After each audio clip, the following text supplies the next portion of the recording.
My dear friends, आज हम function में कंसेप्ट नंबर 2 की बात करेंगे। कंसेप्ट नंबर 1 हम लोगों ने क्लियर कर लिया था और कंसेप्ट नंबर 1 था अंडरस्टैंडिंग ऑफ फंक्शन। तो फंक्शन के अपन ने 3 डेफिनेशन देखी थी, डेफिनेशन 1, डेफिनेशन 2 एंड डेफिनेशन 3।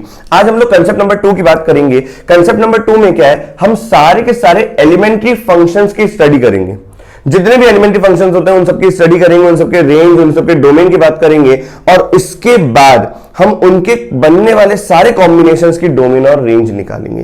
तो मेनली ये वाला कंसेप्ट नंबर 2 थोड़ा सा वाइड है, करीबन 4 से 5 लेक्चर चलता है, तो इसको बहुत ढंग से पढ़ना है क्योंकि यहां पर अपन डोमेन और रेंज निकालना सीखेंगे। तो ये 2 टॉपिक इंपॉर्टेंट है पूरी कैलकुलस के लिए। ठीक है, जब आप लिमिट पढ़ोगे, कंटिन्यूटी पढ़ोगे, डिफरेंशिएबिलिटी पढ़ोगे तो आपको ये फंक्शन के बारे में तो आना ही चाहिए, फंक्शन कैसा भी हो। तो पहले अपन स्टडी एलिमेंट्री फंक्शंस की स्टडी करेंगे, उसके बाद डोमेन और रेंज। अब चालू कहां से करते हैं, देखो मेरे ख्याल से आप लोगों ने लास्ट लेक्चर में डेफिनेशन 3 को अच्छे तरीके से समझ लिया था। डेफिनेशन 3 में हम लोगों ने पढ़ा था कि y = fx। भैया हर वो रिलेशन या हर वो मैथमेटिकल एक्सप्रेशन जो कि x और y को रिलेट कर रहा है, वो रिलेशन तो था, लेकिन हमने ये देखा था कि कब वो मैथमेटिकल एक्सप्रेशन फंक्शन बन रहा है। तो एक बार जब हमने ये पता कर लिया ना कि ये मैथमेटिकल एक्सप्रेशन फंक्शन है, तो उसके बाद हम लोग निकालते हैं उस फंक्शन की डोमेन, उस फंक्शन की रेंज, इन 2 के बारे में अपन बात करते हैं। तो भैया कौन कौन से फंक्शन, कौन कौन से एक्सप्रेशन, कौन कौन से रिलेशन अब फंक्शन होने जा रहे हैं, तो एक बार पता पड़ गया कि भैया ये रिलेशन फंक्शन है, तो उस फंक्शन की डोमेन, उस फंक्शन की रेंज हम लोग निकालेंगे। तो यहां पर अपन देखते हैं, लेकिन नाम तो 3 थे, डोमेन, रेंज और कोडोमेन। कोडोमेन कभी भी निकाला नहीं जाता, वो हमेशा गिवन होता है। अगर कोडोमेन गिवन नहीं होता ना तो उसको अपन कंसिडर करते हैं कैपिटल आर। कैपिटल आर मतलब रियल नंबर्स। तो यहां पर अपन मेनली जो निकालते हैं ना वो डोमेन निकालते हैं और रेंज निकालते हैं। बाकी ये मैं लिखवा भी दूंगा आपको कि ये कभी कैलकुलेट नहीं करते इसको। हमेशा अगर नहीं क्वेश्चन में गिवन होता, कुछ गिवन होता है तो वही मानते हैं सेट भी पूरा, लेकिन अगर नहीं गिवन होता तो आपको कंसिडर क्या करना पड़ेगा, कैपिटल आर रियल नंबर। तो हमारा फोकस डोमेन पर है, रेंज पर है और एलिमेंट्री फंक्शन पर है। आप ये सोचो कि फंक्शन तो हो गया, अब उसकी डोमेन निकालेंगे। डोमेन क्या होता है, इनपुट। डोमेन क्या होता है, सीधी भाषा में बात करें तो इनपुट, और इनपुट यहां पर कौन है, एक्स। तो कुल मिलाकर अपन यहां पर एक्स की बात करेंगे जब फंक्शन डिफाइन होगा। जैसे मैंने कहा y = sin x दे दिया, तो यहां पर साइन नहीं, जो x है वो इनपुट है और वही डोमेन है। फंक्शन कुछ भी हो, उसके अंदर जो इनपुट होगा, अब वो इनपुट x है कि वो y है कि z है, जो उसके अंदर इनपुट होगा वही आपका डोमेन होगा। तो यहां पर sin x है तो x है, तो ये x आपका डोमेन हो गया। x की वैल्यूज आपकी डोमेन हो गई। जैसे थोड़ा सा और गंदा फंक्शन बना देते हैं, tan inverse of sin x। अभी भी फंक्शन कुछ भी हो, जो x होगा, जो इनपुट होगा वही आपका डोमेन होगा।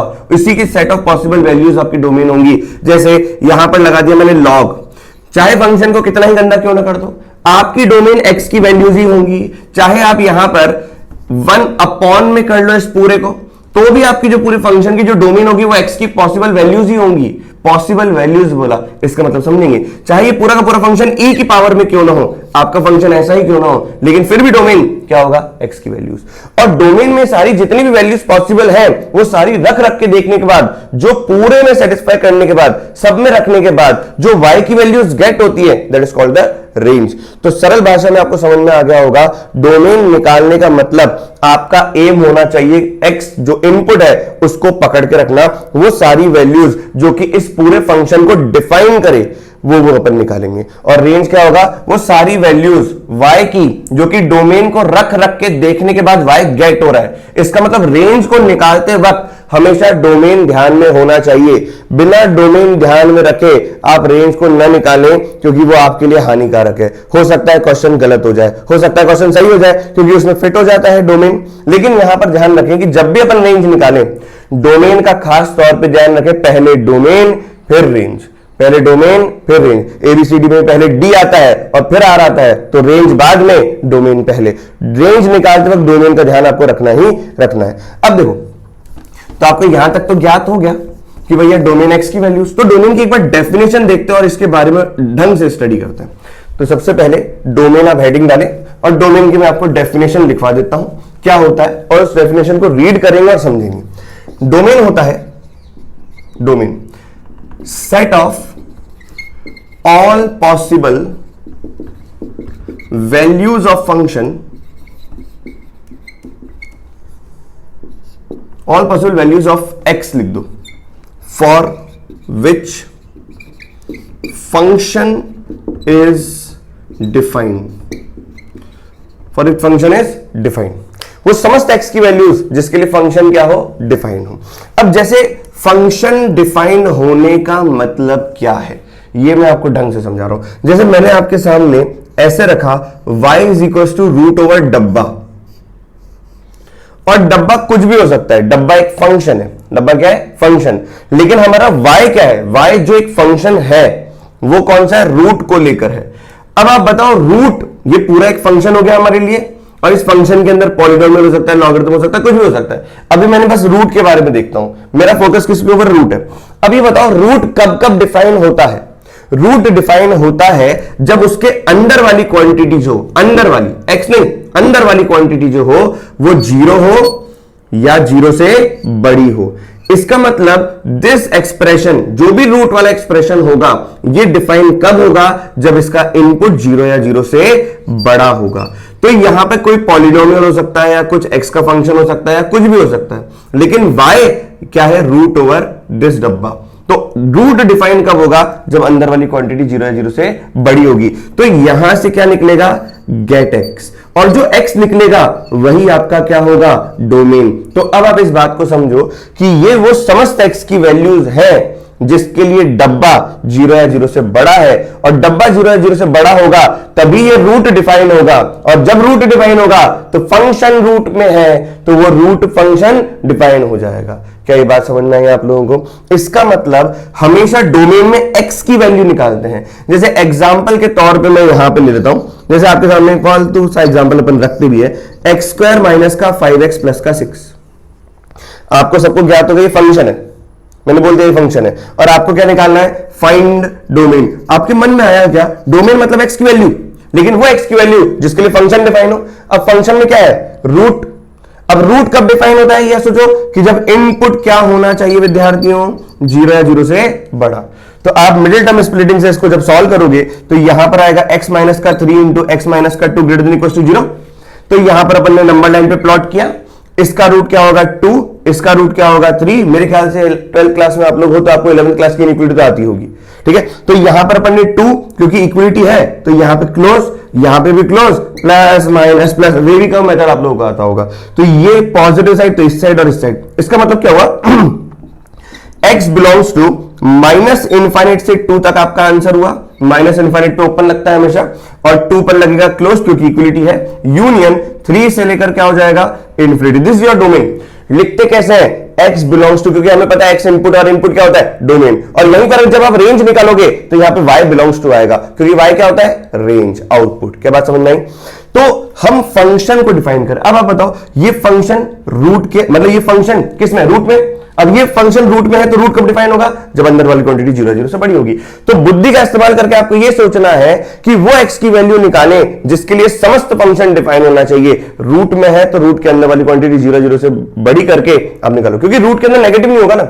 यहां पर अपन कॉम्प्लेक्स नंबर सिस्टम की बात नहीं करते, यहां पर अपन जो भी बात करते हैं रियल नंबर सिस्टम की बात करते हैं, इसलिए इनइक्वालिटी हमेशा रियल नंबर लाइन पे ही आती है। तो जब मैं इनइक्वालिटी की बात कर रहा हूं, नंबर लाइन की बात कर रहा हूं, तो इसका मतलब मैं रियल नंबर सिस्टम की बात कर रहा हूं। तो कॉम्प्लेक्स की दुनिया में मत चले जाना, क्लियर है? तो कॉम्प्लेक्स की दुनिया में चले जाए तो आप कहोगे सर ये तो नेगेटिव भी हो सकता है, क्योंकि रूट ओवर नेगेटिव आयोटा में आ जाएगा तो कॉम्प्लेक्स नंबर हो जाएगा ना। इमेजिनरी नंबर्स की बात नहीं कर रहे, हम रियल नंबर्स की बात कर रहे हैं। तो रूट कब डिफाइन होगा, जब जीरो जीरो से बड़ा। और बुद्धि का इस्तेमाल करते हैं कि जैसे दूसरी बात, y is equal to 1 upon डब्बा आ गया। ये डब्बा कुछ भी हो सकता है, फंक्शन लॉग हो, tan हो, इनवर्स हो, कुछ भी हो, ठीक है। तो ये 1 अपॉन डब्बा। आप ये बताओ, ये जो y है, y का एक फंक्शन है जो इस डब्बे से रिलेटेड है, और x में ही फंक्शन है। मतलब इसको अगर ढंग से लिखूं तो 1 अपॉन fx, लेकिन मैं fx इसलिए नहीं लिख रहा, तो फिर आप सोचोगे सर कि y खुद fx होता है तो 1 अपॉन fx, तो ये दूसरा फंक्शन है और ये पहला फंक्शन है, तो मैंने क्या लिख दिया, डब्बा। अब डब्बा कुछ भी हो सकता है, अब ये fx हो, gx हो, कुछ भी हो। अब आप बताओ, एक नौती नौटंकी कौन करेगा इस y को डिफाइन होने के लिए। आज अगर ये डब्बा ऊपर होता, रूट में नहीं हो, किसी में भी नहीं हो, ऐसा डब्बा होता, तो भैया कोई कंडीशन नहीं लगती, ठीक है, कोई कंडीशन नहीं लगाते। लेकिन यहां पर y is equal to 1 upon डब्बा है, तो y को डिफाइन होने के लिए यह ध्यान रखना पड़ेगा कि डब्बा जीरो ना हो, क्योंकि something upon zero not define होता है, मतलब समथिंग में जीरो नहीं होना चाहिए। तो something which is not equal to zero upon zero is not defined. तो इसका मतलब यह है कि ये फंक्शन डिफाइंड तब होगा जब डब्बा नॉट इक्वल्स टू 0 आ जाए। इसका मतलब डोमेन क्या होगा? डोमेन सारी पॉसिबल वैल्यूज होंगी रियल नंबर की, लेकिन केवल वही पॉसिबल वैल्यूज में हटा रहा हूं किसकी? x की, जिसके लिए डब्बा क्या है? 0। देखो मैंने सेट बिल्डर फॉर्म में लिखा है कि वो x की वैल्यूज जिसके लिए डब्बा 0 है तो वो यहां पर आएगा। वो कुछ वैल्यूज हो सकती है, रेंज भी हो सकती है, वो जो भी आएगा उसको रियल नंबर में से हटाऊंगा तो जो बचा हुआ होगा उन सबके लिए ये फंक्शन डिफाइन होगा। क्योंकि डब्बा जब 0 हो रहा है उसको हटाया, क्योंकि डब्बा 0 होगा तो डिफाइन नहीं होगा, उसको हटा दिया रियल नंबर में से, बाकी सब वैल्यूज तो चलेंगी। जैसे एग्जांपल के तौर पे मैं कह रहा हूं y is equal to 1 upon X square minus का 4x प्लस का 3 बिट। तो अगर x स्क्वायर माइनस का 4x प्लस का 3 मैंने रखा, इसका मतलब x स्क्वायर माइनस का 4x प्लस का 3 can not be equal to 0। अगर ये डिफाइन होना चाहिए फाइंड डोमेन, तो मुझे पता है कि ये भाई साहब नहीं होने चाहिए। तो इसका मतलब x की वैल्यू 1 और 3 नहीं होनी चाहिए। इसको जब मिल्टन स्प्लिटिंग से स्प्लिट करोगे तो 1 और 3 निकलेगा इसके फैक्टर्स, तो वो नहीं होने चाहिए क्योंकि ये 0 के बराबर नहीं होना चाहिए। इसका मतलब इन दोनों के अलावा बाकी सारी वैल्यूज हो सकती है x की। तो आंसर क्या आएगा? x belongs to r minus 2 value को हटाने के लिए कर्ली ब्रैकेट यूज करते हैं 1 2 3। और अपन डोमेन ऑफ फंक्शन निकाल रहे हैं ना, तो अपन इसको ऐसे भी लिखते हैं d ऑफ स्मॉल f। अगर मैंने कभी d ऑफ स्मॉल f लिखा, इसका मतलब डोमेन ऑफ फंक्शन है। इसको रिप्रेजेंट भी ऐसे ही किया जाता है, कैपिटल D मतलब डोमेन और स्मॉल f मतलब function. So domain of the function is this. आया समझ में? आइए और थोड़ा सा देखें। तो अगर रूट के अंदर है तो अंदर वाली quantity greater than equal to 0। अगर 1 अपॉन में है तो डिनोमिनेटर वाला 0 नहीं होना चाहिए ताकि फंक्शन डिफाइन हो जाए। ठीक है। तीसरी बात विद्यार्थियों, y is equal to 1 upon root over डब्बा। अब आप बताओ डिनोमिनेटर में भी है और रूट में भी है। अब अगर रूट में है तो रूट की कंडीशन क्या है? Greater than equal to 0। और डिनोमिनेटर में है तो डिनोमिनेटर वाली पार्ट 0 नहीं होनी चाहिए। तो ये 0 नहीं हो, लेकिन दोनों काम साथ में होने चाहिए ना। अगर ये हो गया, ये नहीं हुआ, तो भैया डिनोमिनेटर नाराज हो जाएगा, तो क्वांटिटी अनडिफाइन हो सकती है। अगर ये हो गया, ये नहीं हुआ, तो रूट नाराज हो जाएगा कि भैया ग्रेटर देन 0 करो तो सही, पॉजिटिव नहीं करोगे तो कैसे काम चलेगा। तो इन दोनों को ध्यान में रखते हुए हम क्या निष्कर्ष निकाल रहे हैं कि दोनों का अगर इंटरसेक्शन दिया, तो ये कह रहा है 0 0 से बड़ा, ये कह रहा है मैं 0 नहीं होगा, तो दोनों को सहमत करना है, दोनों को खुश रखना है, तो डब्बा ग्रेटर देन 0। तो सिंपल सी बात है, अपन यूं भी देख के बता सकते हैं कि सर ये डिफाइन तब होगा जब डब्बा ग्रेटर देन 0। तो आइए एग्जाम्पल के तौर पे y इज इक्वल टू अगर 1 upon root over X square minus का 5x प्लस का 6 दे दूं और मैं कहूं find domain of function, domain of function, तो क्या बोलोगे? एक्स स्क्वायर माइनस का 5x प्लस का 6 ग्रेटर देन 0। भैया ये फंक्शन तब डिफाइन होगा जब रूट पॉजिटिव हो। इक्वल टू 0 अब नहीं हो सकता, क्यों? क्योंकि 1 अपॉन में है। तो यहां पर हो जाएगा x माइनस का 2 इंटू एक्स माइनस का 3 शुड बी ग्रेटर देन 0। तो यहां पे आएगा 2, यहां पे आएगा 3 इस साइड और ये इस साइड, क्योंकि यहां होता है प्लस माइनस प्लस। तो x belongs to minus infinite से लेकर 2 यूनियन 3 से लेकर इनफाइनाइट। मैं मान के चल रहा हूं आपको इनइक्वालिटी आती है। तो अब आप देखो कि हम वही डोमेन की बात करें और डोमेन में x की वैल्यूज निकालने। तो these are the basic question जो कि है। ठीक है। अब जैसे आपने रूट की बात करी, तो रूट में एक और अच्छा क्वेश्चन मेरे दिमाग में आ रहा है जिसको अपन सॉल्व करते हैं। अब हर एक कंडीशन आपको लगानी है, हर एक चीज लगानी है डोमेन निकालते वक्त, और हर एक चीज को आपको डिफाइन करना है। जैसे एग्जांपल के तौर पे मैं आपको लूं, फाइंड डोमेन ऑफ फंक्शन, पूरा लिखने की जगह पता है क्या लिख सकते थे? d of small f, where y देखो क्या दे रखा है, where y is equal to root over 1 minus का रूट ओवर 1 माइनस का रूट ओवर 1 माइनस का एक्स स्क्वायर। एक नहीं, दो नहीं, 3 रूट है, तो कोई दिक्कत वाली बात नहीं है। हम एक एक चीज को डिफाइन करेंगे। आप सबसे पहले ये बताओ, क्या आपको ये दिख रहा है कि ये पूरे फंक्शन का पहला रूट है अंदर वाला? मैं पहले इस रूट को डिफाइन करूंगा, तो इस रूट को डिफाइन करने के लिए क्या होगा? 1 माइनस का X square greater than equal to 0 हो गया। ये रूट डिफाइन हो गया, तो अब इसके आगे वाला रूट ये वाला रूट है। तो इस रूट को डिफाइन करने के लिए क्या होता है? अंदर वाली क्वांटिटी जो होती है वो 0 या 0 से बड़ी होगी। तो अंदर वाली क्वांटिटी क्या है? 1 minus root over 1 minus X square is greater than equal to 0। अब ये रूट भी डिफाइन हो गया, तो थर्ड रूट कौन सा है? ये वाला। तो अब इस रूट को भी डिफाइन करना होगा, तो 1 माइनस का रूट ओवर 1 माइनस का रूट ओवर 1 माइनस का X square is greater than equal to 0। क्या आपको बात समझ में आई? और इन तीनों का लेना होगा इंटरसेक्शन, क्योंकि ये भी डिफाइन होना चाहिए, ये भी डिफाइन होना चाहिए, ये भी डिफाइन होना चाहिए। ये हुआ, ये दोनों नहीं हुए तो बात नहीं बनेगी, ये हुआ, ये दोनों नहीं हुए तो बात नहीं बनेगी। आपको तीनों पे कंडीशन लगानी पड़ेगी। हो सकता है इंटरसेक्शन लेने पे कोई बड़ा वाला पार्ट आ जाए, वो देखेंगे अपन। क्या अगर मैं इसको सॉल्व करूंगा तो X square is less than equal to 1 होगा, तो यहां से x की वैल्यू क्या है विद्यार्थियों? -1 से लेकर 1। क्या ये बात आपको समझ में आई? और नहीं आई तो मैं आपको एक बार बताना तो जरूर चाहूंगा कि जैसे अपन ने लिखा x square -1 is less than equal to 0, आपने इसके फैक्टर किया x -1 into x plus 1 greater than less than equal to 0, number line पे प्लॉट किया -1 और 1, यहां पे क्लोज लग गया। क्यों इक्वलिटी क्लोज क्यों लगा? क्योंकि इक्वलिटी है, प्लस माइनस प्लस, तो यहां पे ये वाला साइड आ जाएगा, नेगेटिव वाला चाहिए ना तो ये वाला पार्ट आ जाएगा, क्योंकि लेस देन 0 चाहिए, ये आ गया, तो -1 से बना आंसर है। क्लियर? लेकिन अपन इतना सारा नहीं लिखेंगे क्योंकि आप समझदार हो, आपको पता है कि अगर x square is less than equal to a square होता है तो x की वैल्यू क्या होती है? -a से लेकर a।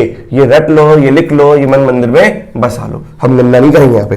x less than equal to 1 but greater than equal to -1, तो इसको सॉल्व कर लिया। आइए अब इस पार्ट को सॉल्व करें। इस पार्ट को सॉल्व करने के लिए 1 is greater than equal to √1 minus का x स्क्वायर, दोनों साइड स्क्वायरिंग कर दो तो 1 is greater than equal to 1 minus का x स्क्वायर, तो ये हो जाएगा 1 से 1 काटा तो माइनस का x square is less than equal to 0, तो यहां पे माइनस से मल्टीप्लाई करो तो x square is greater than equal to 0। अरे वाह, x स्क्वायर तो भैया कोई भी क्वांटिटी का स्क्वायर 0 से बड़ा होता है, तो ये बात तो सत्य है। तुम ब्रह्मांड की कोई सी भी x की वैल्यू ले लो, ये हमेशा ट्रू रहेगा, रहेगा नहीं रहेगा? रहेगा, तो रह लिया तो रख दिया, ठीक है। फिर आओ यहां पर, अब इसको सॉल्व करते हैं। ये लिखा हुआ है 1, ये उधर चला जाएगा, greater than equal to √1 minus का √1 माइनस का x स्क्वायर, तो यहां पर क्या हो जाएगा? ये स्क्वायरिंग कर दूंगा तो ये हो जाएगा। अच्छा पता है स्क्वायरिंग भी कब कर सकते हैं? जब दोनों साइड पॉजिटिव हो या दोनों साइड नेगेटिव हो। मतलब आपको ये पता होना चाहिए कि अगर ये पॉजिटिव है, ये पॉजिटिव है, तो इनइक्विटी में स्क्वायरिंग तभी कर सकते हो जब दोनों साइड पॉजिटिव बन लो। अगर नेगेटिव भी है तो उसको मल्टीप्लाई करके पॉजिटिव बना लो और फिर स्क्वायरिंग करो। ऐसा मत करना कि यहां पे 2 लिखा हुआ है, यहां पे -3 लिखा हुआ है, या एक सिचुएशन यहां पे 2 लिखा हुआ है, यहां पे -1 लिखा हुआ है। अब करो स्क्वायरिंग, एक साइड पॉजिटिव एक साइड नेगेटिव, यहां पर भी है एक साइड पॉजिटिव एक साइड नेगेटिव। अगर स्क्वायरिंग कर दिया ना तो कभी 4 बराबर 1 तो ये सही निकल जाएगा, लेकिन कभी गलत भी निकल जाता है, क्योंकि यहां पर क्या हो जाएगा 4 ग्रेटर देन 9, तो आपको इनइक्विटी चेंज करनी पड़ेगी। तो यहां पर तो इनइक्विटी चेंज हो रही है और यहां पर इनइक्विटी चेंज नहीं हो रही, तो आप डायरेक्ट नहीं कर सकते हो। डायरेक्ट करके कब साइन चेंज होगा ये आपको पता नहीं पड़ेगा, क्योंकि आपको फंक्शन देगा, कोई वैल्यूज थोड़ी ना देगा। तो ध्यान रखना कि एक पॉजिटिव और एक नेगेटिव हो तो स्क्वायरिंग ना करें, कभी इनइक्विटी चेंज होगी कभी चेंज नहीं होगी, लेकिन फंक्शन में आपको पता नहीं पड़ेगा कब होगी कब नहीं होगी, वो जो वैल्यूज जो निकलेंगी वो रख के देखना पड़ेगा, ठीक है। तो जब दोनों साइड पॉजिटिव हो तो ही स्क्वायरिंग करें, और दोनों साइड अगर नेगेटिव हो तो माइनस से मल्टीप्लाई करके पॉजिटिव बना के स्क्वायरिंग करें, लेकिन करें जरूर स्क्वायरिंग जब दोनों साइड पॉजिटिव हो, तो करना पड़े ही चाहिए। तो 1 is greater than equal to कितना? 1 माइनस का √1 माइनस का x स्क्वायर। विद्यार्थियों देखो स्क्वायरिंग कर ली मैंने, 1 से 1 चला गया तो ये हो जाएगा कितना? माइनस का √1 माइनस का x square less than equal to 0, तो ये हो जाएगा √1 माइनस का x square is greater than equal to 0। भैया रूट 0 से बड़ा होता है, ऑब्वियस सी बात है, बस अंदर वाली क्वांटिटी डिफाइन होनी चाहिए, वो मैंने यहां कर दी। इसमें भी सारी बातें सही है, लेकिन अंदर वाली क्वांटिटी डिफाइन होनी चाहिए, वो मैंने यहां पे कर ली, क्योंकि मुझे पता था ना कि मैं तीनों का इंटरसेक्शन लूंगा, तो यहां पर भी सारी वैल्यूज चलेंगी। जैसे मैंने ये इसका वापस से स्क्वायरिंग किया, तो इसका स्क्वायरिंग करूंगा तो क्या आएगा? 1 माइनस का x square is greater than equal to 0, x square is less than equal to 1, वो तो मैंने यहां पे सॉल्व कर रखा है ना गिरा। तो जब मैं तीनों का इंटरसेक्शन लूंगा ना तो सिंपल सी बात कह रही है, ये कह रहा है r, ये कह रहा है -1 से 1, ये कह रहा है -1 से 1, तो भैया x -1 से 1 ही होगा। क्या मेरी बात आपको समझ में आई? तो इस तरीके से अपन क्वेश्चन को सॉल्व करते हैं, भले कितने ही रूट क्यों ना दे रखे हो, आपको बस डिफाइन करनी कंडीशन आनी चाहिए। डिफाइन करनी कंडीशन अगर आ गई फिर पूरा क्वेश्चन 11th क्लास के ऊपर चला जाएगा, इनइक्विटीज के ऊपर, कोई बड़ी बात नहीं है। तो आपको समझ में आया, मैंने रूट को डिफाइन किया, मैंने 1 को डिफाइन किया, मैंने 1 को डिफाइन किया, ऐसे ही आपके फंक्शंस आएंगे। मतलब जैसे sin x इसके अंदर आ गया, sin x इसके अंदर आ गया, या log of x इसके अंदर आ गया, तो जो भी फंक्शन अपन एलिमेंट्री फंक्शंस पढ़ेंगे या उनका कोई भी कॉम्बिनेशन पढ़ेंगे, उसका गंदा क्वेश्चन अगर करना होगा तो इन्हीं पे लगाएगा और उन्हीं के ऊपर आप कंडीशन लगा दो। अब वो डब्बा कुछ भी हो सकता है, log of sin x हो सकता है, log of tan inverse x हो सकता है, log के अंदर tan के अंदर sin हो सकता है, वो कुछ भी हो सकता है। अगर 1/रूट वाली फॉर्म दिख रही है तो बस अंदर वाले को ग्रेटर देन 0 कर लो और धीरे धीरे कंडीशन लगाते जाओ। आओ जैसे अब एक आध चीज और देख लेते हैं, जैसे लॉग के अंदर कुछ आ गया, लॉग के अंदर कुछ आ गया, जैसे हमने बात करी फोर्थ कि y is equal to log of F X to the base G X. तो इस बात को समझना, जैसे हम पढ़ते हैं ना log n to the base a, तो भैया ये हर वक्त डिफाइन नहीं होता, ये डिफाइन होता है कुछ कंडीशंस पर, और वो कंडीशंस कितनी होती हैं? वो 3 कंडीशन होती है, पहली, दूसरी, तीसरी। पहली कंडीशन नंबर पर होती है, बाकी 2 कंडीशन बेस पर होती है। रट लेना, लॉग डिफाइन तभी होता है जब 3 कंडीशनें होती हैं, और 3 बातों में से पहली बात क्या होगी कि ये नंबर डिफाइन होना चाहिए, नंबर पॉजिटिव होना चाहिए, और 2 कंडीशन लगती है किस पे? बेस पे, कि बेस पॉजिटिव होना चाहिए और बेस 1 नहीं होना चाहिए। अगर आप लोगों को लॉगरिथम चैप्टर में दिक्कत है तो आपको वीडियोस प्लेलिस्ट के अंदर मिल जाएंगे, इस यूट्यूब चैनल के अंदर, आप वहां से भी डेप्थ स्टडी कर सकते हो। पहले लेक्चर में बता रखा है कि लॉग कब डिफाइन होगा, लॉगरिथम की प्रॉपर्टीज भी है, लॉगरिथम की इनिक्विटीज भी है, लॉगरिथम की इक्वेशंस भी है, उसका ग्राफ भी है। तो आपको जिस पार्ट में अगर आपको दिक्कत आ रही है तो वो पर्टिकुलर पार्ट आप उस लेक्चर का देख सकते हैं। चलिए, तो यहां पर लॉगरिथम को अच्छे तरीके से स्टडी करना आना चाहिए मेनली। तो n is greater than equal to 0, number positive होना चाहिए, बेस पॉजिटिव होना चाहिए, और बेस 1 नहीं होना चाहिए। अब आज n नंबर एक फंक्शन है, तो ये लॉगरिथम कब डिफाइन होगा? पहली बात जब फंक्शन पॉजिटिव हो, दूसरी बात जब बेस पॉजिटिव हो, तीसरी बात जब बेस 1 नहीं होना चाहिए। लेकिन अगर आपने सिर्फ यहां पर ये कंडीशन लगाई, ये नहीं लगाई, तो ये दोनों रूट जाएंगे। अगर आपने ये लगाया, ये नहीं लगाया, तो ये दोनों रूट जाएंगे। अगर आपने ये लगाया तो ये दोनों रूट जाएंगे। तो तीनों को सेटिस्फाई करने वाली बात कर रही है। तो जो x की वैल्यूज गेट होंगी, गेट x, वही आपका क्या होगा बेटा? डोमेन। विद्यार्थी मेरे ख्याल से बात समझ में आ रही होगी आपकी, है ना? तो यहां पर अगर मैं बहुत बेसिक सा क्वेश्चन बोलूं, बहुत ही ज्यादा बेसिक, इतना बेसिक कि बार बार अपन वही क्वेश्चन ले रहे हैं। एग्जाम्पल के तरह y is equal to log of, ले लिया एक्स स्क्वायर माइनस का 5x प्लस का 6, और चलो यहां पे ले लो एक्स स्क्वायर माइनस का 4। अब बताओ यहां पर क्या करना है? Find domain of f। Domain of f का मतलब y is equal to fx है ना, उसकी डोमेन निकाल रहे हैं। कैसे निकालेंगे बताओ? अब देखो सिंपल सी बात है कि लॉग का ये नंबर है और ये बेस है, तो पहली कंडीशन लगे है किस पर? नंबर पर। तो पहली कंडीशन को सॉल्व करता हूं, तो ये भाई साहब कह रहे हैं x माइनस का 2 इंटू एक्स माइनस का 3 शुड बी ग्रेटर देन 0। तो यहां पर क्या आएगा? 2 और यहां पर आएगा 3, तो ये इस साइड और ये इस साइड, ये आपको आता ही है सॉल्व करना। दूसरी कंडीशन लगे किस पर? दूसरी कंडीशन लगेगी एक्स स्क्वायर माइनस का 4, ये भी पॉजिटिव होना चाहिए बेस पर। तो जब एक्स स्क्वायर माइनस का 4 करोगे तो एक्स माइनस का 2 इंटू एक्स प्लस का 2 होगा ही होगा। तो यहां पे नंबर लाइन पे प्लॉट करोगे तो ये रहेगा माइनस का 2 इस साइड और 2 इस साइड। बोलो हाँ, क्योंकि प्लस माइनस प्लस में ये ऐसा आएगा। और तीसरी कंडीशन आप लगाओगे किस पर? बेस पर। तो पहले इसको रब कर देते हैं। तो तीसरी कंडीशन जब हम बेस पे लगाएंगे तो वो कंडीशन क्या होगी सोचो। तो तीसरी कंडीशन है, यहां लगा देते हैं, एक्स स्क्वायर माइनस का 4 should not be equal to 1।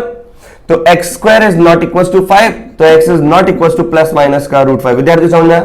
अब इन तीनों का क्या लेना है? इंटरसेक्शन 1, इंटरसेक्शन 2, इंटरसेक्शन 3, और उससे जो x की वैल्यूज आएंगी, that is your answer, that is your answer. तो यहां पर क्या होगा इस बात को समझो। ये दे रखा है 2, ये दे रखा है 3, ये भाई साहब कह रहे हैं इस साइड और ये इस साइड। देखो मैंने पहली कंडीशन का जो नंबर लाइन है इधर किया, दूसरी कंडीशन का नंबर लाइन मैं इस लाइन के ऊपर बनाऊं या इस लाइन के नीचे बनाऊं, ताकि मेरे को पता पड़ जाए क्या इंटरसेक्शन है। ये कह रहा है 2 से बड़ा हो, और ये कह रहा है -2 से छोटा हो। ठीक है, ये एक ही लाइन में बनाना ऐसा। अब दूसरी की कंडीशन में यहां रख दी, ये कह रहा है मैं √5 नहीं होऊंगा। क्या √5 √2 और √3 के बीच में आएगा? तो यहां पर आ गया √5, और माइनस का √5 यहां कहीं आएगा, माइनस का √5। ये कह रहा है √5 और -√5 के अलावा मैं सब कुछ होऊंगा, मतलब ये नहीं होगा और ये नहीं होगा, तो इसका मतलब इसके अलावा सब कुछ होगा। अब आप देखो 3 लाइनें कहां पर आ रही है? 3 लाइनें आ रही है बेटा, जहां पर 3 लाइनें आ रही है वही आपका आंसर। और आंसर को देखेंगे तो यहां समझ में आएगा कि -∞ से यहां तक चला, फिर -√5 को छोड़ के यहां तक आया, और फिर यहां पर 2 लाइनें आ रही, नहीं चलेगा, यहां पे 2 लाइनें नहीं चलेगा, यहां पे 2 लाइन नहीं, फिर यहां से चालू हुआ इन्फिनिटी तक। तो आपका आंसर क्या हुआ? देखो x बिलोंग्स टू -∞ से लेके माइनस का √5, गाड़ी टूटी -√5 पे, फिर -√5 को हटाकर फिर वापस से -√5 के आगे से चालू होगा -2 ओपन तक, फिर यूनियन कहां से? 3 से इन्फिनिटी। कुछ बालक ऐसे भी लिखते हैं x belongs to minus infinity से लेकर माइनस का 2 यूनियन 3 से लेकर इन्फिनिटी। तो भैया आपने कहीं गाड़ी रोकी नहीं, -√5 पर भी नहीं रोकी, तो आप पीछे से एक एलिमेंट माइनस कर दो, this is equivalent to this. आप ऐसा लिखो या आप ऐसा लिखो, एक ही बात है, एक को ही बात है। क्लियर है कि नहीं है? तो हमने फोर्थ बात लॉगरिथम डिफाइन कर दिया। अब देखो मेन यहां पे क्वेश्चन सॉल्व करना तो इजी, इनइक्विटी है, कर लेंगे, कोई बड़ी बात नहीं, और वो सीखेंगे से बहुत सारे क्वेश्चंस करना। अभी तो मैं सिर्फ आपको बेसिक फंडे बता रहा हूं, लेकिन आपको डिफाइंड करना आना चाहिए, कंडीशंस लगाना आना चाहिए। तो हम एक आध दो क्वेश्चन में ये चाहता हूं कि मैं एक आध दो क्वेश्चन यहां पे लिखता हूं और उस कंडीशन को खुद लिखकर ट्राई करें कि क्या आपकी कंडीशन ये मैच कर रही है कि नहीं कर रही। ये इंपॉर्टेंट है मेरे लिए। क्या बात समझ में आ रही है? जैसे मैंने आपको कहा कि एग्जाम्पल के तौर पे y is equal to 1/log of fx to the base gx, हाँ या ना, ये है। तो आप सारी कंडीशन लगाओगे। अब बताओ सारी एलिमेंट्री फंक्शन की कंडीशन लगाओगे, ये लॉग भी डिफाइन होना चाहिए और 1/ में जो डब्बा है वो भी होना चाहिए। अब आपके दिमाग में आना चाहिए सर एक तो लॉगरिथम को डिफाइन करेंगे और 1/ में नीचे वाला जो डिनोमिनेटर वो 0 भी नहीं होना चाहिए, 1/ वाला भी डब्बा डिफाइन होना चाहिए। तो एक एक करके कंडीशन लगाएंगे, सॉल्व नहीं करेंगे। तो पहले लॉग को डिफाइन कर रहा हूं, क्या लॉग में fx should be greater than 0 होगा। दूसरी बात gx should be greater than 0 होगा, बेस के ऊपर दो कंडीशन लगती है, और gx 1 नहीं होगा। तो हमने क्या कर दिया, बेस के ऊपर दो कंडीशन लगा दी और नंबर के ऊपर एक कंडीशन लगा दी। अब मेरे को क्या करना पड़ेगा कि 1/ में जो ये डब्बा है, ये डब्बा क्या होना चाहिए, नॉट इक्वल टू 0। तो इसका मतलब डब्बे के अंदर आज लॉग है तो ये 0 नहीं होना चाहिए। तो एंटी लॉगरिथम के द्वारा fx is not equal to gx की पावर 0 और एनीथिंग रेस्ट पावर 0 इज 1। तो fx should not be equal to what, 1। लेकिन हाँ gx की वो वैल्यूज जिसमें ये 0 नहीं होनी, तो 0 की पावर 0 फॉर्म बन जाएगी बेटा, वो वैल्यूज भी हटानी है, वो भी अपने को देखना पड़ेगा, है ना। लेकिन वो 0 कभी हो ही नहीं सकता क्योंकि आपने यहाँ पे gx ग्रेटर देन 0 लिखा है। भैया एक तो ऐसा हो सकता है कि ये कंडीशन इग्नोर करें, है ना, ये कंडीशन अगर आप इग्नोर कर रहे हैं, कभी किसी क्वेश्चन में नहीं लग रही, तो ये वाला कभी सिचुएशन आ जाए ना कि समथिंग की पावर 0, तो ये ध्यान रखना वो समथिंग 0 नहीं होना चाहिए, क्योंकि अगर जिस x की वैल्यू के लिए समथिंग 0 हो गया तो 0 की पावर 0 बेटा डिफाइन नहीं होता। लेकिन यहां पर अच्छी बात क्या है कि gx कभी 0 है ही नहीं क्योंकि हमेशा पॉजिटिव है, तो यहां पर कोई लफड़ा नहीं है, कोई दर्द नहीं है, कुछ देखना भी नहीं है। तो अब देखो कंडीशन कौन कौन सी, फाइनल कंडीशन में बता देता हूं, fx greater than 0, gx greater than 0, gx not equals to 1 and fx not equals to 1। ये कंडीशन हुई इस पूरे में। क्या आप लोगों का यही मैच किया? अब कई बार ऐसा होता है कि बच्चे ब्रिलियंट, लेकिन ब्रिलियंसी यहां पर ध्यान से लगा ना, जैसे बच्चों को पता है 1/log of a to the base b होता है log of b to the base a, बहुत खुश होते हैं, खुशी के मारे कर भी देते हैं। तो यहां पे जब वो करेंगे ना तो क्या करेंगे, y इज इक्वल टू, सीधा क्वेश्चन देखते हैं मैनिपुलेशन, लॉगरिथम की property log gx to the base fx, ये हो गया। इसका मतलब जो आपको मेन क्वेश्चन था आपने उसमें प्रॉपर्टी लगा के क्वेश्चन को छेड़ दिया मतलब आपने मैनिपुलेट कर दिया। और जब आप इसको मैनिपुलेट करके यहां पे डोमेन लगाओगे ना तो पाप नहीं महापाप हो जाएगा। रीजन gx पॉजिटिव होना चाहिए, आप इस लॉग को डिफाइन करोगे तो देखो gx पॉजिटिव है, अरे हाँ है, मैच कर गया, आपको बहुत खुशी सी होगी। fx इज ग्रेटर देन 0 होगा, बेस भी पॉजिटिव, fx 1 नहीं होगा, यहां पर भी निकला, लेकिन यहां पर gx 1 हो सकता है क्योंकि न्यूमरेटर में, लेकिन यहां पर gx बेस में था इसलिए 1 नहीं हो सकता। तो ये एक कंडीशन रह जाएगी जिसकी वजह से सॉल्यूशन कम होने के चांसेस हैं, मतलब सॉल्यूशन ऐसे होंगे जो कि आपके एरर देगा ही देगा। इसका मतलब अब आपको एक लाइन दोहरानी पड़ेगी बार बार, और आपको खुद लिखना पड़ेगा कि domain as it is function का निकालते हैं। डोमेन निकालते वक्त फंक्शन को छेड़ना नहीं है। अगर आपने फंक्शन को छेड़ दिया तो फंक्शन की बात, मतलब जो वैल्यूज आनी चाहिए एक्स की वो पूरी नहीं आ पाएंगी, उसका कुछ पार्ट आ पाएगा। जितना हटना चाहिए उतना नहीं हटेगा, क्योंकि हमने वो एक्स की वैल्यू तो हटाई नहीं जिसके लिए gx 1 नहीं होना चाहिए। तो इसमें gx इक्वल टू 1 के लिए शायद वो वैल्यूज इंक्लूड हो जाए, तो वहां पर एक एरर आ सकता है। तो जितना हटना चाहिए पार्ट डिफाइन होने के लिए उतना नहीं हटता, इसीलिए फंक्शन को कभी भी मैनिपुलेट नहीं करते डोमेन निकालते वक्त। लेकिन रेंज निकालते वक्त हम फंक्शन को मैनिपुलेट करके निकालते हैं, लेकिन मैनिपुलेट करने के बाद जब रेंज निकालते हैं लेकिन डोमेन को ध्यान में रखते हुए। जैसे मैं आपसे कहूं एक चीज है ना, एक छोटा सा एग्जांपल, मैंने कहा x माइनस का 3 अपॉन x माइनस का 3 इंटू x माइनस का 2, भैया डोमेन निकालो। तो आप पहले क्या कर दोगे, खुशी के मारे इसको काट दोगे, खुशी के मारे इसको काट दोगे तो 1 अपॉन x माइनस का 2 बचेगा, तो बेटा महापाप हो जाएगा। फिर आप अगर इसका डोमेन निकालोगे तो क्या आएगा, x बिलोंग्स टू r में से 2 चला गया, लेकिन डोमेन इसका निकलेगा और डोमेन क्या होगा, आर में से 3 भी नहीं होगा, 2 भी नहीं होगा, क्योंकि 3 रखने पे भी ये 0 हो जाएगा और 2 रखने पे भी 0 हो रहा है, क्योंकि 3 रखने पे तो 0/0 फॉर्म बन रही है, वो इनडिटरमिनेट फॉर्म होती है। तो ये चीज आप ध्यान रखें कि domain as it is function का निकलता है और रेंज निकलता है फंक्शन को मैनिपुलेट करने के बाद, काटने के बाद। अब इस फंक्शन का जब मैं रेंज निकालूंगा ना, तो मैं इस डोमेन को ध्यान में रखते हुए निकालूंगा। तो बस आप एक चीज ध्यान रखें, डोमेन निकालते हुए फंक्शन को छेड़ना नहीं है, रेंज निकालते हुए फंक्शन को मैनिपुलेट कर सकते हैं, इसमें कोई दिक्कत वाली बात नहीं है। अब तो हमने क्या पढ़ा, हमने रूट पढ़ा, हमने 1/, में देखा डब्बा, हमने 1/रूट के अंदर डब्बा देखा, हमने लॉग को डिफाइन किया, और आपको अगर कोई भी कंडीशन लिखनी हो तो आपको संपूर्ण चीजें आपको पता होनी चाहिए। जैसे एक और क्वेश्चन मेरे मन में आ रहा है, आइए उस क्वेश्चन को देखें लॉग वाले, यहां पे कर लेते हैं, ज्यादा अच्छा लगेगा कंडीशन के साथ साथ। Find domain of function if y is equals to log base 10 1 plus x cube। आओ कितने लॉग है, 2 लॉग है। अब दोनों को डिफाइन करेंगे, क्या दिक्कत है, दोनों को डिफाइन कर लेंगे। अब इस लॉग को डिफाइन करने के लिए अंदर वाला इनपुट क्या होना चाहिए, पॉजिटिव, और 2 कंडीशन बेस पे लगती है कि बेस क्या होना चाहिए, पॉजिटिव, लेकिन बेस 10 है बेटा, वो तो ऑलरेडी पॉजिटिव है, तो फिर कोई कंडीशन नहीं लगेगी। और बेस 1 नहीं होना चाहिए, 1 भी कहां है, 10 है, तो वो कंडीशन से फ्री हो गए। अब इस लॉग को डिफाइन होने के लिए, इस लॉग को डिफाइन करने के लिए ये क्या होना चाहिए, पॉजिटिव, तो ये हो जाना चाहिए log 1 प्लस का x cube two the base 10, ये होना चाहिए पॉजिटिव। लेकिन इस लॉग के बेस के ऊपर 2 कंडीशन, लेकिन बेस पॉजिटिव है ही सही, तो कंडीशन लगाने की जरूरत नहीं, और 1 भी नहीं है। तो अब बताओ, जब मैं इसको हटाऊंगा और एंटी लॉगरिथम लगाऊंगा तो 1 plus x cube is greater then 1, और ये लिखा हुआ है 1 plus x cube is greater than 0। मैं आपको यहीं पे समझाना चाहूंगा, ऐसा नहीं कि आप इसको अलग से सॉल्व करो, इसको अलग से सॉल्व करो, ये सेम एक्सप्रेशन है। ये भाई साहब कह रहा है कि मैं 0 से बढ़ाऊं, और ये भाई साहब कह रहे हैं कि मैं 1 से बढ़ाऊं, तो दोनों का इंटरसेक्शन क्या होगा, 1 से बढ़ा। तो इन दोनों को अलग अलग सॉल्व क्यों करें, हम सीधा इन दोनों की बजाय 1 प्लस एक्स क्यूब, ये अपॉन में नहीं है बेटा, है ना, 1 plus x cube is greater then 1 को सॉल्व कर लूं, और जब मैं इसको सॉल्व करूंगा तो यहां पर एक्स क्यूब क्या हो जाएगा, greater than 0। X cube greater than 0 का मतलब क्या हो जाएगा, एक्स पॉजिटिव, तो आपका आंसर आएगा 0 से लेके इन्फिनिटी। तो यहां पर आपको समझ में आया, हर एक लॉग को डिफाइन करना है। लॉग को डिफाइन करते वक्त इसको अलग सॉल्व ना करें, क्या पता ऐसी सिचुएशन आ जाए कि ये एक्सप्रेशन इससे बड़ा तो अगला एक्सप्रेशन किसी और से बड़ा, तो सेम एक्सप्रेशन को देखकर आप इंटरसेक्शन वहीं पे देख लें और फिर एक को ही सॉल्व करें।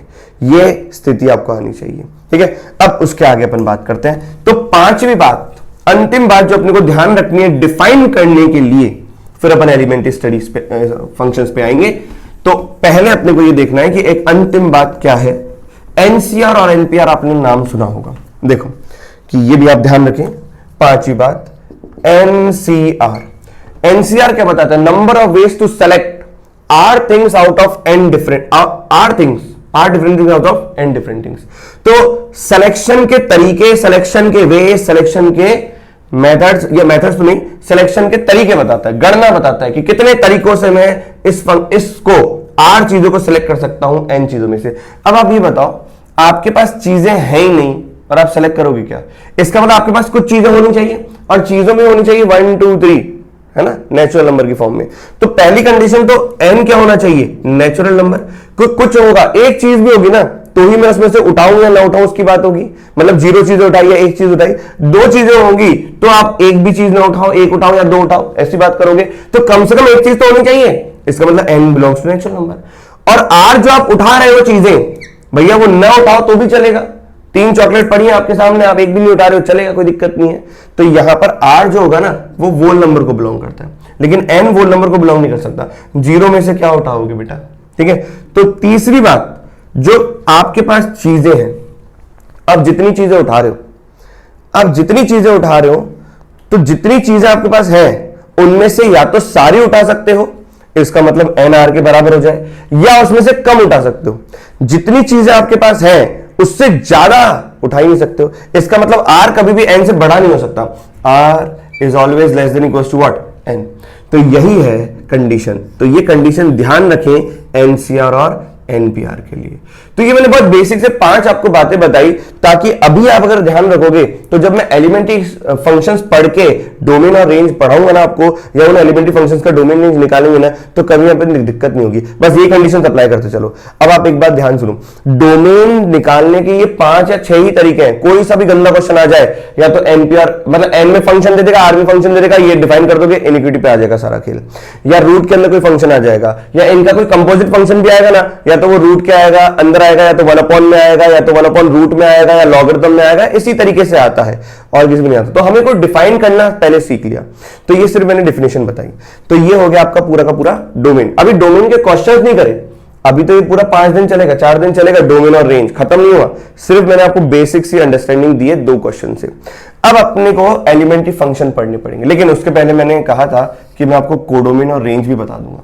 तो बताओ कोडोमेन, तो कोडोमेन कभी निकाला नहीं जाता, तो मैं यहां पे आपको एक चीज लिखवा रहा हूं, आप लिखो कोडोमेन के आगे, codomain can never be calculated. Codomain में आप अपने आप लिखें स्टेटमेंट जो मैं लिखवा रहा हूं, कोडोमेन कभी निकाला नहीं जाता, वो हमेशा दिया जाता है। अगर क्वेश्चन के अंदर कोडोमेन नहीं दिया हुआ तो आपको क्या मानना है, कैपिटल आर, कैपिटल मतलब real numbers.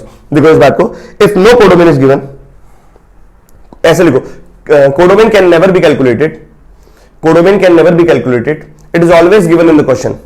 Codomain can never be calculated, it is always given in the question. If no codomain is given then we take capital R. Capital R का मतलब क्या है, रियल नंबर्स एज कोडोमेन। यदि codomain नहीं दिया गया है तो हम कोडोमेन को कैपिटल आर मान के क्वेश्चन को सॉल्व करेंगे, और अगर दिया गया है तो वही मानेंगे, और ऐसा कभी स्थिति नहीं आएगी कि आप कोडोमेन निकाल रहे हो बैठ के। समझ में आ गया। अब बात आती है रेंज।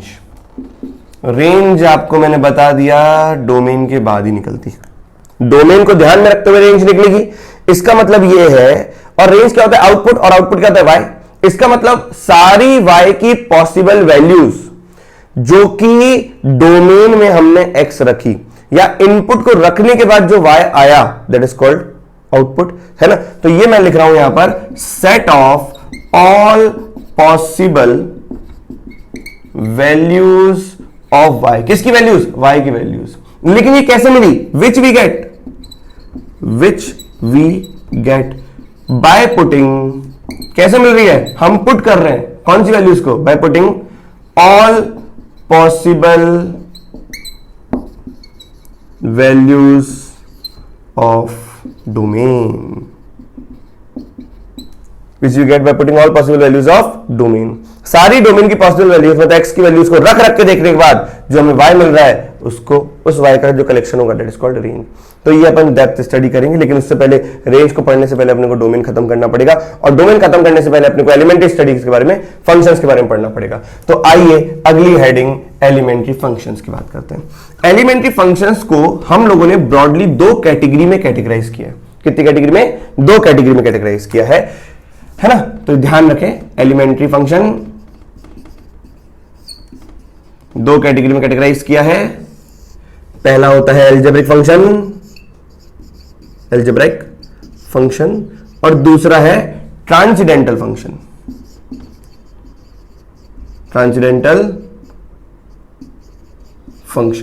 क्या ये बात सबको समझ में आ गई। अब देखो, एल्जेब्रिक फंक्शन में हम क्या क्या पढ़ने जा रहे हैं।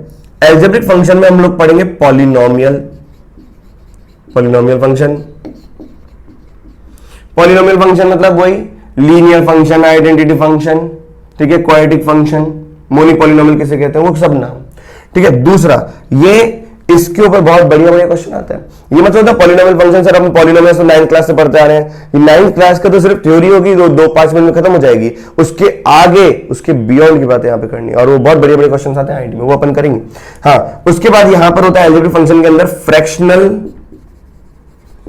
रैशनल फंक्शन, ठीक है। जैसे रैशनल नंबर्स की बात अगर अपन करें तो रैशनल नंबर्स क्या होता है, p/q होता है। तो रैशनल नंबर्स अगर p/q होता है तो यहां पर रैशनल फंक्शंस क्या होगा, px अपॉन qx, ये होते हैं क्या, रैशनल नंबर्स। आगे बात करते हैं। अब सुनो, फ्रैक्शनल रैशनल फंक्शन, तो ये हो गया। तो आप लोगों ने इसकी रेंज भी निकालना सीखी होगी क्वाड्रेटिक में, कि अपन क्या करते थे, y = a1x² प्लस का b1x प्लस का c1 अपॉन a2x² प्लस का b2x प्लस का c2। तो यहां पे अपन क्रॉस मल्टीप्लाई करते थे, discriminant greater than equal to 0 करते थे, याद है। क्रॉस मल्टीप्लाई करके d greater than equal to 0 करते थे, तो वहां से y की वैल्यूज आती थी। तो ये अपन पढ़ने वाले हैं वापस से क्वाड्रेटिक के बाद। ठीक है। अच्छा, तीसरी बात, piecewise defined function. Piecewise defined function क्या होता है, इस बात को ध्यान से सुनिए। पीस वाइज डिफाइंड फंक्शन, जैसे मैंने कहा y is equal to X square, ठीक है, where x belongs to 1 to या 0 टू 1 या 0 टू 3 कर दू, 0 टू 3। तो आप बताओ ये डोमेन हो गई, क्योंकि x मैंने डिफाइन कर दिया। थ्रू आउट द डोमेन, वैसे एक्स स्क्वायर का ग्राफ ऐसा होता है, लेकिन 0 और 3 पे ही देखना है, तो एक्स स्क्वायर का ग्राफ ऐसा हो गया। बताओ through out the domain function की डेफिनेशन एक ही रही ना। तो अगर through out the domain function की डेफिनेशन एक ही है, तो ऐसे फंक्शन को पीस वाइज नहीं कहते। पीस वाइज किसे कहते हैं, जैसे मैंने लिखा कि भैया x जब 0 से 1 है तो ये एक्स स्क्वायर होगा, x जब 1 से लेकर 2 होगा तो ये आपका x हो जाएगा, और जब आपका x 2 से लेकर 3 होगा तो ये हो जाएगा 2। तो आप बताओ अभी इस पूरे फंक्शन की डोमेन क्या है, 0 से लेकर 3, 0 से लेकर 3, हाँ या ना। डोमेन अभी भी 0 टू 3 है, यहां पर भी डोमेन 0 टू 3 है, लेकिन यहां पे through out the domain function की डेफिनेशन एक ही है, लेकिन यहां पे through out the domain function की डेफिनेशन एक नहीं है। अलग अलग टुकड़ों पे, अलग अलग इंटरवल पर फंक्शन की डेफिनेशन कभी एक्स स्क्वायर हो रहा है, कभी एक्स हो रहा है, कभी 2 हो रहा है, कभी कांस्टेंट फंक्शन हो गया, कभी लीनियर फंक्शन हो गया, कभी क्वाड्रेटिक फंक्शन हो गया। तो इसका मतलब अगर थ्रू आउट द इंटरवल या थ्रू आउट द डोमेन अलग अलग इंटरवल के अंदर अगर फंक्शन की डेफिनेशन अलग अलग है, तो ऐसे फंक्शंस को अपन कहते हैं piecewise defined function. Clear है? तो उसको स्टडी करेंगे। उसमें अपन सबसे पहले जो पढ़ेंगे ग्रेटेस्ट इंटीजर फंक्शन, दूसरा जो अपन पढ़ेंगे फ्रैक्शनल पार्ट फंक्शन, तीसरा जो अपन पढ़ेंगे सिग्नम फंक्शन, ये सब हम स्टडी करेंगे, और चौथा अपन पढ़ेंगे मॉड्यूलस फंक्शन। तो 4 प्रकार की चीजें पढ़ेंगे। जब पूरा अलजेब्रिक फंक्शन कवर कर लेंगे, उसके बाद अपन पढ़ेंगे ट्रांसेंडेंटल फंक्शन। ट्रांसेंडेंटल फंक्शन की सिर्फ डेफिनेशन इतनी सी है, the functions which are not algebraic. Transcendental functions क्या होता है, that functions which are not algebraic। क्या विद्यार्थी बात समझ में आ रही है? तो वो समस्त फंक्शन जो कि अलजेब्रिक नहीं है। अब बताओ अलजेब्रिक फंक्शन, जैसे ट्रिग्नोमेट्रिक फंक्शन सारे के सारे ट्रांसेंडेंटल में आते हैं, ट्रिगो फंक्शंस। फिर आपके इनवर्स ट्रिगो फंक्शंस, ये भी आपके इसमें आते हैं। फिर आपके नेक्स्ट जो अपन पढ़ते हैं इसमें लॉगरिथमिक फंक्शन, और उसके बाद जो आता है एक्सपोनेंशियल फंक्शन। तो ये 4 प्रकार के। अब इनमें से कोई सा भी एक भी अगर आ गया तो वो ट्रांसेंडेंटल फंक्शन बोल दो, या कोई कॉम्बिनेशन बन के आया तो भी ट्रांसेंडेंटल फंक्शन बोल दो। जैसे एग्जांपल ट्रांसेंडेंटल फंक्शन का ले तो e की पावर साइन ऑफ x, ये ट्रांसेंडेंटल फंक्शन हो गया। जैसे y is equal to log of 1 plus का x क्यूब, ये ट्रांसेंडेंटल में काउंट होगा। तो ऐसे सारे फंक्शंस क्या होंगे, ट्रांसेंडेंटल फंक्शंस होंगे। तो सबसे पहले अपन चालू करेंगे पॉलिनोमियल फंक्शन से, और पॉलिनोमियल फंक्शन को पढ़ेंगे, उसकी डोमेन, रेंज, उसके पॉइंट्स, और फिर अपन क्वेश्चंस ही क्वेश्चंस पढ़ाएंगे। तो पॉलिनोमियल में इटसेल्फ आपका एक पूरा लेक्चर लगेगा, ठीक है। तो ये पूरी थ्योरी थी। अब आपकी नेक्स्ट क्लास से 5 मिनट की थ्योरी के बाद आपके क्वेश्चन से क्वेश्चन चालू हो जाएंगे, और बिल्कुल आपको पता पड़ेगा पॉलिनोमियल के हर टाइप के अपन क्वेश्चंस करेंगे जो जो अपन आईआईटी में आ चुका है या आने के चांसेस हैं, ठीक है। तो मिलते हैं फिर नेक्स्ट लेक्चर में।